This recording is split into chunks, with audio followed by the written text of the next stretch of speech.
ഞാൻ സംഘിക്കുട്ടന്മാരോടും എല്ലാവരോടും എടുത്ത് ചോദിക്കുകയാണ്, ഈ ഇടതുപക്ഷ സർക്കാരിനോടുകൂടി ഞാൻ ചോദിക്കുകയാണ്. കാരണം വേടന്റെ വിഷയം വരുമ്പോൾ മാത്രം ഇത്രയും ത്വരയും ഈ ഗോവിന്ദചാമിയെ പോലെയുള്ള ഇത്രയും പിടികിട്ടാപ്പുള്ളികൾ അല്ലെ ഇത്രയും വലിയ കൊടും ക്രിമിനലുകളെ ഏത് രീതിയിലാണ് നിങ്ങൾ ട്രീറ്റ് ചെയ്യുന്നത്?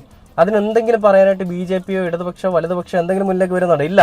വേടനെ പോലെ ഒരു സാധാരണ ഗണത്തിൽപ്പെട്ട അല്ലെങ്കിൽ സാധാരണ വിഭാഗത്തിൽപ്പെട്ട ഒരു പയ്യൻ ചെയ്തപ്പോൾ അത് വലിയ തെറ്റായി, കൊടിയ ക്രിമിനലാക്കി മാറ്റി വേടനെ.